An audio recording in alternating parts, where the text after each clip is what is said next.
You see that sawdust is light, sand is heavy. You are mixing some dried leaves also. Dried leaves. Now what happens? You see the three combination. Dried leaves are very much lighter than the sawdust. Sawdust is lighter than the sand. All these three are mixed. Now how do you separate? You keep all the three, sand, sawdust and dried leaves in a plate. You go to your open place where there is proper wind outside, not in your room. You put it in a plate. Now slowly keep the plate higher to your shoulder level, this level, up, and tilt the plate. You are tilting the plate. Now the contents of the plate are slowly falling. They are falling. If this is the plate, they are falling like this. So when they are falling, because of the wind, you find that the heavier particles like sand will fall here and the lighter ones fall here because of the wind. They are blown to some other side. So by that, you can find while falling down, they are falling separately because of the lightness and heaviness of their weights. In this way, you can separate them. This is called as winnowing. Here in the example, we discussed that the farmers, they separate the grains from the hay by crushing. After that, the grains, they contain so many pieces of grass and all. The grains are not pure. The grains, they may contain so many bits of small broken grass, leaves of the plant and all. So when these grains are mixed with such light dust, light unwanted material, they keep the grains in the big plates, they hold it at the level of their shoulder and they will shake that. The grains, they fall down and all the light, dried, stacked, whatever that leaves are there, so straw and leaves, these are blown away by the wind. This is called as winnowing. So next, let us see the sieving. Sieving is done by a device called as a sieve. Sieve you might have seen in your houses. Your mother will be sieving the flour to make roti. Whenever your mother is making some roti, she will take the wheat flour and to separate the husk, to separate the bran, she will just sieve the flour. So in the sieve, at the bottom, she will get very fine powder. All the husk, stones and other unwanted materials are removed from the flour by sieving. So this is used while sieving the wheat flour. Wheat flour. And one more example is that in building, site construction, if you go to a construction site, there in the building construction is going on there, they need good sand. Good sand in the sense, the sand grains must be uniform. The sand, it may contain this much and this much amount of stones also. Big sized stones, pebbles. So, in the construction site you will find a big sieve where they will sieve the sand. They will remove the pebbles and bigger stones from the sand. So, the sand will be having uniform particles.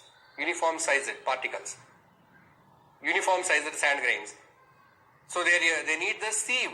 Sieving is done in construction. In construction. And even in the mills also, while they pack the grains, rice and wheat, they will separate the stones and husk by sieving. So sieving is a method of separating the substances on basing their size. Winnowing is separation on basing the heaviness or lightness.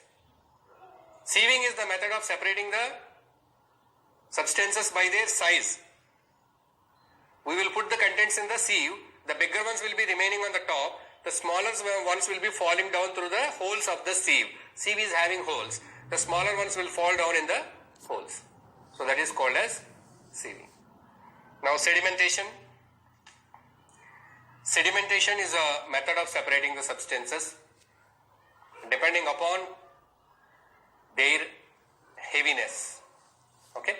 Heaviness or lightness. But here we use a medium called as, here we are not using any device.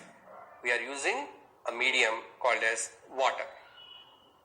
So by this sedimentation, we can remove the impurities that are dissolved in a liquid. Say for example, If we have a glass of water, mix it with sand, some mud or sand. You mix it some mud or sand in a glass of water. Now the glass of water is having impurities. How do you remove the impurities? Here you can do sedimentation. If you allow the glass of water with sand for some time without disturbing it, you leave that for 1 or 2 hours, you will find all the mud or sand is sedimented down, coming down, and the top water is clear. Here we could separate, but how do we obtain this water? Okay, we can see the separation. We observe that the sand is at the bottom, water is at the top. How do you separate it? You can separate it by decantation. That means, without disturbing the bottom contents of this glass, slowly bending the glass and pouring the top water into another glass is called as decantation. Okay, once the sedimentation is done, the top purified water is slowly taken to the other container, that is called as decantation. Decantation can be done. It is also a part of the separation of impurities. So you can combinedly talk about sedimentation, decantation and filtration. Right? Sometimes if some impurities are dissolved in water, you can separate them by filtration. For example, 1 spoon of sand you mixed in a glass of water. A glass of water is mixed with a spoon of sand. Water. You mix it the sand. Now you can use a filter paper or a sieve or a cloth, and you can pour the water with sand and separate the sand out. That is called a straining in simple terms. Straining of tea leaves in tea. How you have done, that is filtration. Here you can filter the sand. Right? So filtration, we can separate tea leaves from the tea. We are filtering it out. We are filtering impurities from the water. You have a water filter at your home. Have you ever observed the water filter? If you open the top lid of the water filter, there you will find a mesh kind of thing which is filtering. Any bigger objects are there in the water, they will be filtered over there. So that is the technique of filtration. So finally we are going to talk about the evaporation. So here we have seen so many methods of separating. Then what is the necessity of evaporation? Evaporation is helpful in case of the substances that are mixed here are invisible. If the thing that is dissolved in water, it cannot be filtered or decanted, or sedimentation can't be done, in such a case evaporation is useful. Say for example, I have taken 1 glass of water and I have added 1 spoon of salt. So salt completely dissolves in the water.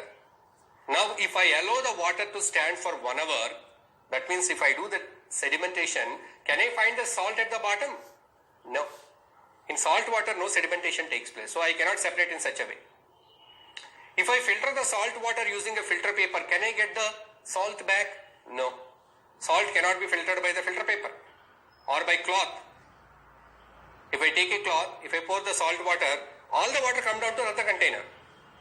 I cannot separate the salt out. In such cases, we can take up the method evaporation. So what is this evaporation? Here a glass of water that is mixed with salt. Here I am putting the fire. So when I am boiling the water, all the water, it evaporates in the form of water vapor and the salt remains at the bottom. You can separate the salt. Okay, so this is the method called as evaporation. Right, so the evaporation is a very, very important process that we observe in the nature, which helps the nature, which helps us, which helps the living things. How? The evaporation, it helps in the formation of water cycle. The water present on the surface of the earth in the form of lakes or rivers or oceans or seas, the water is evaporated due to the sun's heat, and the evaporated water is going and forming the clouds and forming the rains again, and once back it's coming down.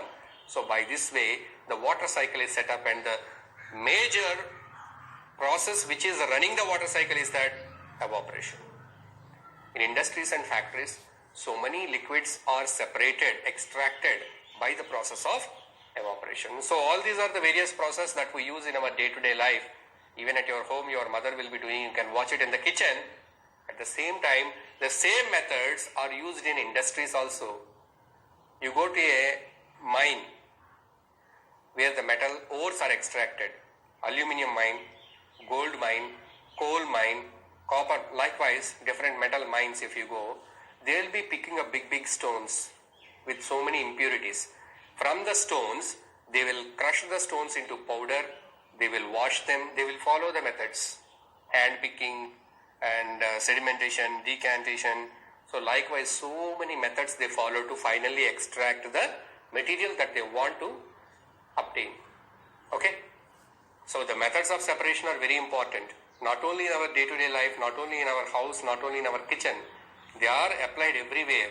In the industries, factories, everywhere these methods are applied to obtain the needed materials, to get the needed materials out of the source or raw material. So from a raw material, if you wanted to obtain whatever you want, only the particular part of it, you can apply all these methods.